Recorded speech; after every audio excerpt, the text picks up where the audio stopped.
नमस्कार दोस्तों, मेरा नाम डॉक्टर अमित कुमार, मैं आपका मोटिवेशनल दोस्त। आज के इस मोटिवेशनल वीडियो के टॉपिक में मैं चैप्टर 19 लेके आपके सामने उपस्थित हुआ हूँ। तय करें कि कौन सा काम कब करना है। मैंने यह सीखा है कि हम कुछ भी कर सकते हैं पर सब कुछ नहीं कर सकते, कम से कम एक समय में तो बिल्कुल भी नहीं। इसलिए प्राथमिकताओं के बारे में सोचते समय आपका ध्यान इस बात पर केंद्रित नहीं होना चाहिए कि आप कौन सा काम कब कर रहे हो, बल्कि इस चीज़ पे होना चाहिए कि आप कौन सा काम किस समय कर रहे हो। Dan Milman. अब समय को कैसे तय करना है और किस तरह से हम समय को तय करके अपने काम के इसमें इम्प्लीमेंट कर सकते हैं। हम बहुत सारी भूमिकाओं में रहते हैं। हमारी भूमिका है, जैसे पुरुष की भूमिका है के बारे में बात करें तो पिता की भूमिका होती है, बेटे की भूमिका होती है, कर्मचारी की भूमिका होती है, सेल्समैन की भूमिका होती है। ऐसी बहुत सारी भूमिकाएं होती हैं और इन भूमिकाओं को हम हमारे आम जीवन में अपनाते हैं।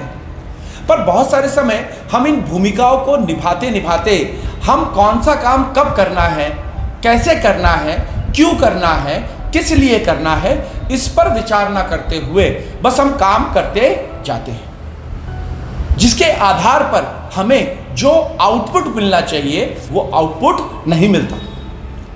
उदाहरण के तौर पे अगर आप सुबह उठते हो और सुबह उठ के सिर्फ 1 घंटा 1.5 घंटा घूमने फिरने में ही आप बर्बाद कर रहे हो तो आप सही में कहीं ना कहीं समय का नाश कर रहे हो। वहीं एक अच्छा व्यक्ति जो सोच रहा होगा सुबह समय पे उठने के बारे में और जो समय पे उठता होगा तो वो उस पीरियड में या तो पढ़ाई कर ले, या तो योगा कर ले, या तो वॉकिंग कर ले। मतलब समय की सीमा जब तक आप तय नहीं करेंगे, समय का टाइम टेबल जब तक आप नहीं बनाएंगे, तब तक आप अपनी जिंदगी में अस्त व्यस्त रहेंगे। ये तो ऐसी ही चीजें हुई कि बेगानी शादी में अगर अचानक 100-200 लोग और आ गए, आपने खाना 50 लोगों का बनाया, तब आपकी कैसी हालत हो जाएगी। आपके घर में आपने ये सोचा ही नहीं है कि रिश्तेदार आएंगे और अचानक 50 रिश्तेदार आपके घर में आ गए, तब आप क्या करेंगे। तो ऐसे समय के लिए हमने तैयार रहना चाहिए। ऐसे समय के लिए हमने अपना नियोजन करना चाहिए कि अगला पल, अगला समय कुछ भी होकर आ सकता है। इसीलिए हमने अपने समय का नियोजन पहले से ही करना है। अगर मैं एक विद्यार्थी की बात करूं तो विद्यार्थी का जो नियोजन होना चाहिए वो सुबह से लेकर शाम तक का नियोजन होना चाहिए और उसने उस नियोजन के आधार पर अपनी चीज़ों को इम्प्लीमेंट करना चाहिए। वहीं एक सेल्समैन का, जो सेल्समैन है, उसका नियोजन परिवार, साथ ही साथ उसका काम और उसके बाद आगे उसके भविष्य की चीज़ें, उस पर उसका नियोजन होना चाहिए। वहीं एक टीचर का जो नियोजन होना चाहिए वो बच्चों के ऊपर में होना चाहिए कि बच्चों को कैसे, किस तरह से पढ़ाना चाहिए, कितने बढ़िया तरीके से उनको पढ़ाना चाहिए, उसके लिए कौन कौन सी नई नई टेक्निक्स का वापर करना चाहिए, ये चीज़ों का नियोजन होना चाहिए। वहीं एक लॉयर का नियोजन क्या होना चाहिए, तो एक लॉयर का नियोजन ये होना चाहिए कि वो अपने मौक़िल को कैसे कम समय में, कम पैसों में और अच्छी तरीके से उसको सर्विसेज दे के, उसको एड प्रोवाइड करके उसे उस केस से मुक्त करवा सके, वगैरह वगैरह। तो ऐसे बहुत सारे नियोजन जो बिना समय के किए अगर जो व्यक्ति करता है वो सक्सेस नहीं हो पाता। सक्सेस पाने के लिए आपको समय का नियोजन करना निहायत ज़रूरी है। अब समय का जो नियोजन है, ये नियोजन हमारे लाइफ का एक बहुत इंपॉर्टेंट एस्पेक्ट है, क्योंकि मैंने आपको पिछले लेक्चर में बताया था कि हमारी जो बॉडी है वो बायोलॉजिकल मोड में अपने चीज़ों को सेंसेस करती है और उसी आधार पर हम हमारे समय के नियोजन को परफॉर्म करते हैं। तो समय का जो नियोजन होता है वो समय का नियोजन हमारे लाइफ में बहुत बड़ा रोल प्ले करता है। सच्ची सफलता पाने के लिए खुद से 4 सवाल पूछें। क्यों नहीं, मैं क्यों नहीं, या अभी क्यों नहीं। अगर आप इन 4 सवालों को खुद से पूछ लेंगे तो आपको इसमें छुपा हुआ जो उत्तर है वो मिल जाएगा।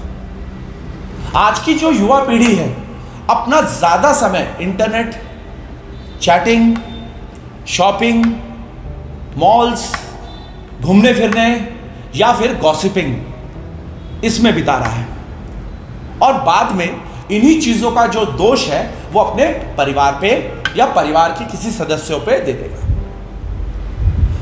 इसके पीछे का उद्देश्य यह है कि हम खुद के लिए एक बहुत अच्छे जज हैं और दूसरों के लिए एक बहुत अच्छे वकील।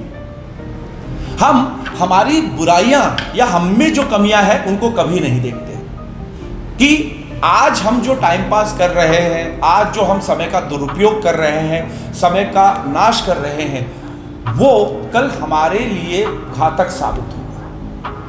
ये चीजों पे हम फोकस नहीं करते हैं। और जब समय चले जाता है और जब हमें 11th आवर में अचानक पता चलता है कि हमें ये करना है, तब हम पछताते हैं, तब हम सोचते हैं कि ये तो हुआ ही नहीं।